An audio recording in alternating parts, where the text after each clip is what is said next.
Hi friends, எல்லாருக்கும் காலை வணக்கம்.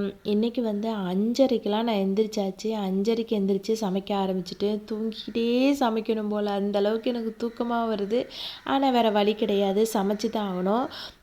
ஏன்னா ஹஸ்பண்ட் வந்து 7 மணிக்கெலாம் கிளம்பிடுவாங்க ஆஃபீஸுக்கு. சரி, அதனால் வந்து 7 மணிக்கெலாம் வீட்டை விட்டு வெளியே போயிடுவாங்க. அப்போ கரெக்டாக நம்ம சமைச்சு எல்லாமே கரெக்டாக வச்சுருக்கணும், ரெடி ஆகிருக்கணும். அப்படின்னாக்க 5:30க்காவது 5 மணிக்கு சில டைம் எந்திரிப்பேன், சில டைம் வந்து 5:30க்கு எந்திரிச்சாதான் நமக்கு வந்து வேலை குயிக்காக அதுக்குள்ளே முடியும்.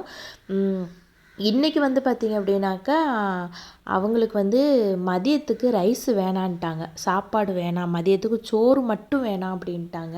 மற்றபடி குழம்பு பொரியல் எல்லாமே கொடுக்கணும். நைட்டு டிஃபன் வேணான்ட்டாங்க. சரி, அதனால் வந்து மதியத்துக்கு வந்து குழம்பு பொரியல், காலையில் தோசை, அதுக்கு ஏதாவது சட்னி, இதுதான் செய்ய போகிறேன். இன்றைக்கி வந்து கத்திரிக்காய் புளிக்குழம்பு வச்சிடலாம், காரக்குழம்பு அப்படின்னு சொல்லிட்டு கத்திரிக்காய் நல்லா பிஞ்சு கத்திரிக்காவாக இருந்துச்சு. அதனால் வந்து அதில் இருந்த கத்திரிக்காய் எல்லாம் போட்டேன். நான் ஒரு வெங்காயம் எடுத்து உரித்தேன். அப்படியே வெங்காயம் அழுகி போயிடுச்சுங்க. அது எவ்வளோ பெரிய வெங்காயம், நல்ல பெரிய சைஸில் ஒரு பெரிய வெங்காயம். சரி, இவ்வளோ வேஸ்ட்டாக போயிடுச்சு அப்படின்னு சொல்லி நினச்சேன். ஒரு சின்ன வெங்காயம் போனால் கூட தெரியாது, அது அவ்வளோ பெரிய வெங்காயம் அப்படியே அழுகிருச்சு. சரின்னு சொல்லி கட் பண்ணி வச்சுட்டு வேறு வெங்காயம் எடுத்துட்டேன். காலையில் அப்படியே தூங்கிக்கிட்டே சமைக்கிறனால நான் கொஞ்சம் காஃபி குடித்தாதான் நமக்கு கொஞ்சம் நல்லா கொஞ்சம் சுறுசுறுப்பு வரும் அப்படின்னு நினச்சிட்டு அப்புறம் கொஞ்சம் காஃபி குடித்தேன். காஃபி குடித்ததுக்கப்புறம் தான் அப்படியே சமைச்சிட்டே இருந்தேன். அப்படி இடையில காஃபி குடித்ததுக்கப்புறம் தான் திரும்ப சமையலை வந்து கண்டினியூ பண்ணேன். ஆனாலும் காஃபி ரொம்ப சூடாக இருக்குன்னு ஒவ்வொரு வாய் குடிச்சிட்டு தான் அடுத்த வேலையை ஆரம்பித்தேன். தக்காளி வந்து பார்த்திங்க அப்படின்னாக்க ஒரு 4 நாளைக்கு வந்து நம்ம சேர்த்து வைக்கணுன்னாக்க நான் என்ன செய்வேன்னாக்கா மிக்சியில் ஒரு அரைச்சிருவேன். அரைச்சிட்டு ஃப்ரீசரில் வச்சுட்டோம் அப்படின்னாக்க நீங்கள் 10 நாள்னு சொல்ல முடியாது, ஒரு 5 நாளையில் நீங்கள் எடுக்கிறதா இருந்தால் அந்த மாதிரி ஸ்டோர் பண்ணிக்கலாம். நானும் அந்த மாதிரி தான் ஒரு கிலோ வந்து வாங்கிட்டேன். சரி, என்ன செய்யுதுன்னு தெரியாமல் என்னடா 1 கிலோ வாங்கியாச்சு, ஏற்கனவே தக்காளி இருக்கே அப்படின்னு சொல்லிட்டு என்ன செய்யணும்னு பார்த்தா தக்காளி தொக்கு செஞ்சு வைக்கலாம்.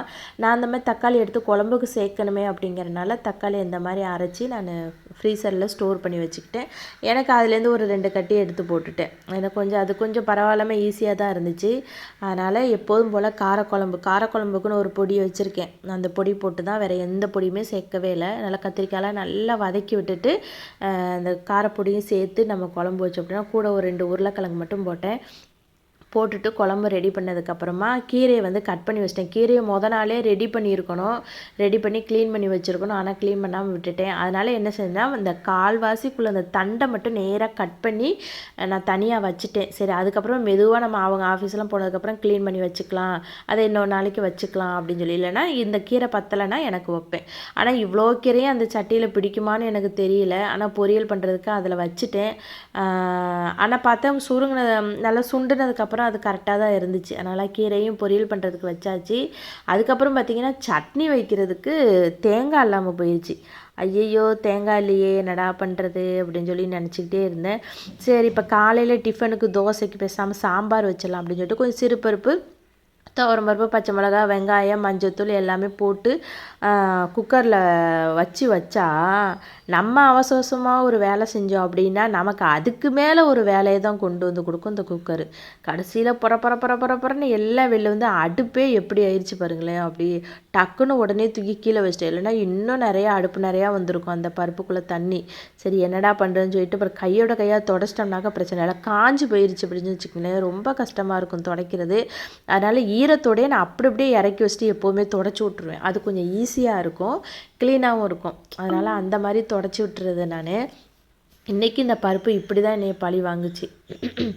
அப்புறம் அப்பப்போக்கி கையோடையே வந்து கொஞ்சம் இருக்கிறதெல்லாம் க்ளீன் பண்ணி வச்சுருவோம் அப்படின்னு சொல்லிட்டு கீழே வந்து இந்த குப்பை போடுற பேஸ்கெட்டில் வந்து நான் காய்கறிலாம் போட்டு வச்சுருக்கேன். கொஞ்சம் இந்த கீரை க்ளீன் பண்ணுறது அது இதுன்னு நிறையா போட்டுச்சேன். இதை கொண்டு போய் செடியில் வந்து நான் ஒரு தொட்டி வச்சுருக்கேன். அதுலேயே மண்ணும் இதுவுமா மாற்றி போட்டுக்கிட்டு இருக்கேன். அது கொஞ்சம் உரமாக மாறினதுக்கப்புறமா செடிக்கு போட்டோம்னா செடியை நல்லா வளரும். அதனால் எப்போவுமே வேஸ்ட் பண்ண மாட்டேன் இந்த காய்கறி கழிவெல்லாம். இப்போ நிறையா இந்த இருந்த தேங்காவை இது கீரைக்கு போட்டேன். கீரைக்கு தேங்காயெலாம் நல்லா இருக்காது, அதனால தான் சட்னி கொடுக்க முடியல காலையில். ஏன்னா தேங்காய் சட்னி தான் கேட்பாங்க.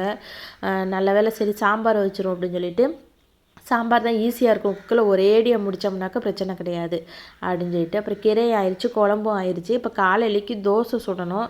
ஒரு 4 தோசை சுட்டேன். 4 தோசை மெலிசாக சுட மாட்டேன், கொஞ்சம் கட்டியாக சொன்னேன். ஏன்னா அங்கே போகிற வரைக்கும் அவங்களுக்கு சாஃப்டாக இருக்கும். நம்ம நைஸாக சுட்டோம் அப்படின்னா ஒரு மாதிரி காஞ்சி போகிற மாதிரி இருக்கும். 4 தோசைக்கு சாம்பார் ஓகே. மதியத்துக்கு வந்து புளிக்குழம்பு. இப்போ 2 கேரியர் கொடுத்து விடுவேன் நைட்டு டிஃபனுக்கும் சேர்த்து. ஆனால் இன்றைக்கி ஒரே கேரியரில் முடிஞ்சிருச்சு, ஏன்னா சாப்பாடு கிடையாது பார்த்திங்களா. ஆனால் சாப்பாட்டுக்கு தேவையான அரிசியெல்லாம் கொண்டுட்டு போயிட்டாங்க. அரிசி நைட்டு டிஃபனுக்கு சேமியா பாக்கெட்டு கொடுத்து விட்டாச்சு. சேமியா அங்கே போய் சூடாக கிண்டி சாப்பிடுவாங்களாம். மதியத்துக்கு ரைஸ் மட்டும் வச்சு சூடாக சாப்பிடுவாங்களாம். சரி ஓகே அப்படின்னாச்சு. அதனால் குழம்பும் பொரியலும் கீரை பொரியலும் வச்சுட்டேன் கேரியரில். அப்புறம் வந்து டிஃபனுக்கு வந்து ஒரு பாக்ஸில் தோசை ஒரு 4 தோசை வச்சுருக்கேன். அதுக்கப்புறம் பார்த்திங்கன்னா இந்த தோசைக்கு சாம்பாரும் வச்சுருக்கேன். இட்லி பொடி அவங்க ஆஃபீஸ்லேயே வச்சுருக்காங்க. அதுக்கப்புறம் மூடிட்டு அப்புறம் கொடுத்து விட்டாச்சு. இல்லைனாக்கா தனியாக நான் சட்னி எல்லாமே நான் கொடுக்கணும். இன்னும் 2 ஒரு இதுக்கு தனியாக இருக்கும். அப்புறம் ஸ்நாக்ஸுக்கு வந்து பார்த்திங்கனாக்கா கார்ன் இருந்துச்சு, அது தோலெல்லாம் நான் உரிக்கவே இல்லை, அதோட தோகலாம் அப்படியே கொடுத்து விட்டேன். அதை அங்கே போய் அவிச்சு சாப்பிட்டுக்குவாங்க அவங்க.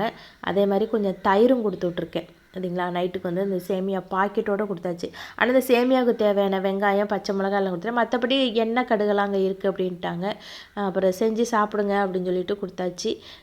நமக்கு வேலை கொஞ்சம் மிச்சமாயிருச்சு. காலையில் கதவை திறந்தோன்னே இந்த குட்டி பிள்ளைங்க வந்தாச்சு, நேராக வந்துட்டு அது சேமியா பாக்கெட்டு அதை கை வச்சோடனே அந்த இதுக்கு வந்தாச்சு. ஃப்ரிட்ஜில் கிளம்பி வெளியே போனதுக்கும் ஃப்ரிட்ஜில் பிஸ்கெட் இருக்குது எடுத்துகிட்டு வா அப்படின்னாங்க அவங்களுக்கு ஸ்நாக்ஸுக்கு. அதனால் அந்த பிஸ்கெட்டு கொடுத்தேன். கொஞ்சம் ஏத்தைக்காய் சிப்ஸ் இருந்துச்சு, அதையும் கொடுத்து விட்டேன். மணி பாருங்கள், அப்படியே பனி, பயங்கர பனிங்க. கார் வெளியே நிற்கிது, கார் ஃபுல்லாக தண்ணி, அந்தளவுக்கு தண்ணி ஆயிடுச்சு. அவங்களும் டாட்டா காட்டிட்டு அப்படியே கிளம்பிட்டாங்க. நானும் இந்த செல்லக்குட்டியெல்லாம் கூப்பிட்டுக்கிட்டு உள்ளே வந்துட்டேன். இது காலையில் வெளியே விட்டோம்னா பயங்கரமாக விளையாடுவாங்க, கண்ட்ரோல் பண்ண முடியாது. நம்ம கூப்பிட்டோன்னா காதே கேட்காது, ஓடிக்கிட்டே இருப்பாங்க. அதனால் கையோட கையாக நம்ம வந்து அதட்டி வீட்டுக்குள்ளே கூட்டிகிட்டு போயிடணும். இல்லை அப்படின்னா ரொம்ப ரொம்ப ரொம்ப ரொம்ப கஷ்டம். அதனால் வரியா வரியா வரியா அப்படின்னு சொல்லி கேட்டேன். வர்றதுக்கு மனசே வரல வீட்டுக்குள்ளே. அப்புறம் ஒரு அத்தட்டு போட்டோன்னே வந்துருச்சுங்க 3 பேரும். காலையில் பார்த்திங்கன்னா அப்படியே துரத்தி விளையாட்டை பார்க்கணும். கிச்சன் ஃபுல்லாக அப்படி தாங்க இருக்குது. காலையில் சமையல் வேலையை முடிச்சிடுறது, ஆனால் முடித்ததுக்கப்புறம் இந்த கிச்சனை க்ளீன் பண்ணுற வேலை இருக்குது பாருங்கள், அதுதான் பெரிய வேலையாக இருக்கும். ஆனால் கையோட ஒரு அரை மணி நேரம் உட்காந்துருன்னு ஃபோனை எடுத்துகிட்டு உட்காந்தேன்னா வந்து கையோட முழிச்சிட்டு உட்காந்துடலாம் அப்படின்னு ஒரு முடிவில் இருந்துட்டு எல்லாத்தையுமே க்ளீன் பண்ணி ஒவ்வொன்றா இனி பேலன்ஸ் இருக்கிறதெல்லாம் ஒவ்வொரு பாக்ஸ்லேயே மாற்றிட்டு எனக்கு இவ்வளோ கீரை இருக்குது, இது போதும் மதியத்துக்கு. அப்புறம் நான் ஒரு சின்ன சின்ன பாத்திரத்தெல்லாம் எல்லாம் மாற்றி வச்சுட்டேன். குழம்பு இருக்குது, இந்த கீரை பொரியல் இருக்குது. இப்போ மீதி பேலன்ஸ் எல்லாம் இருக்கிறதெல்லாம் எடுத்து ஃப்ரிட்ஜுக்குள்ளே வச்சிட வேண்டியது தான். குழம்பு எனக்கு இதுவே அதிகம். காலையிலேக்கு சாம்பாருக்கு அவங்களுக்கு கொடுத்தது போக மீதி இவ்வளோ இருக்குது. நானும் காலையில் சாம்பார் சாப்பிட்டுட்டு மீதி இருந்துச்சுன்னா ஃப்ரிட்ஜில் தூக்கி வச்சுருவேன். அடுத்த நாள் நைட்டு எடுத்துருவேன் நான்.